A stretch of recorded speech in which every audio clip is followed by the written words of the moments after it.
भारत के सभी राज्यों की खबर SNS न्यूज चैनल पर, खबर जो आपको रखे सबसे आगे। प्रयागराज आगमन पर उत्तर प्रदेश के उप मुख्यमंत्री केशव प्रसाद मौर्य ने विपक्ष पर तीखा हमला बोला। पुलिस लाइन में स्वदागत के दौरान मीडिया से बातचीत में उन्होंने कहा कि भाजपा की विकास और सुशासन की जीत को स्वीकार न करना लोकतंत्र और संविधान का अपमान है। उन्होंने कहा कि जनता जनार्दन है और उसका आदेश सर्वोपरि होता है। मौर्य ने विपक्ष पर निशाना साधते हुए कहा कि भ्रम की राजनीति अब खत्म हो चुकी है और जो जनमत का सम्मान नहीं करते उन्हें इतिहास माफ नहीं करेगा।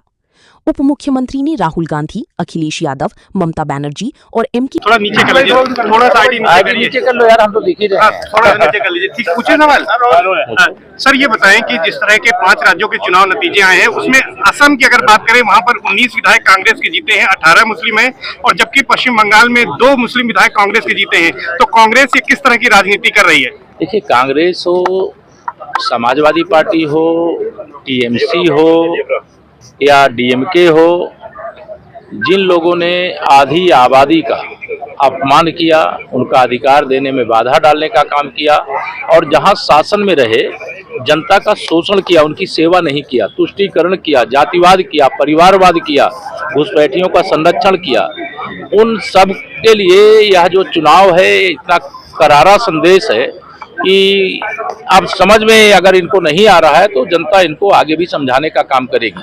जहाँ तक कांग्रेस के केवल मुस्लिम विधायकों को जीतने की बात है, मैंने देखा नहीं, लेकिन अगर आप बता रहे हैं तो कांग्रेस मुस्लिम तुष्टीकरण की राजनीति करती है।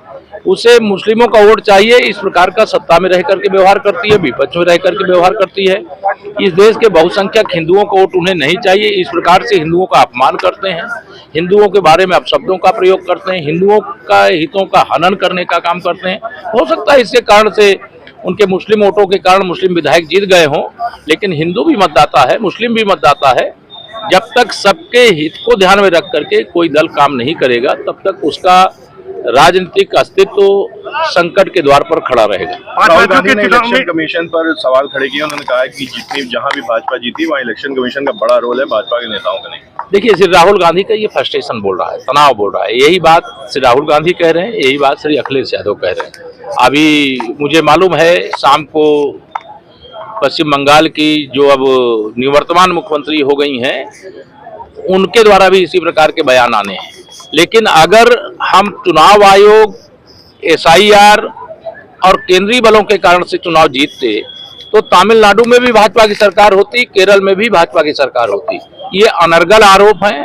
भारतीय जनता पार्टी सुशासन देती है, सेवा करती है, सबका साथ सबका विकास करती है, सबके साथ एक जैसा व्यवहार करती है और जनता अपने तराजू पे तौलती है कि कौन ईमानदारी से उनके लिए कह भी रहा है और कर भी रहा है और कौन बेईमानी के साथ कहे कुछ रहा है और कर कुछ रहा है। तो उसका हिसाब और किताब ये जनता कर रही है। प्रधानमंत्री जी ने कल राष्ट्रीय कार्यालय में ये बात साफ कही समाजवादी पार्टी पर हमला करते हुए कि जिस तरह से नारी बिल का जो है समाजवादी पार्टी ने विरोध किया था, आगे भी 2027 में समाजवादी पार्टी को महिलाएं सबक सिखाएंगी। निश्चित तौर से समाजवादी पार्टी के मुखिया श्री अखिलेश यादव जी और उनके जो समर्थक बिल में घुस गए, ऐसे बयान और ऐसे ट्वीट दे रहे हैं जिस ट्वीट को और बयान को देने के बाद जनता उन पर हंस रही है।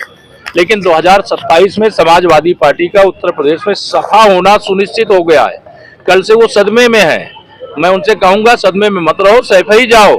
27 में जाने की जगह 26 में चले जाओ, अन्यथा 27 में जनता भेज देगी। अखिलेश यादव तो पश्चिम बंगाल के जनादेश को लेकर करें, ये काला दिन है और ये लूट हुई है, सरकारी मशीनरी का दुरुपयोग हुआ है। मैं इसका जवाब दे चुका हूं कि अगर सरकारी मशीनरी का दुरुपयोग होता तब तो भारतीय जनता पार्टी की सरकार तमिलनाडु में भी बनती और केरल में भी बनती।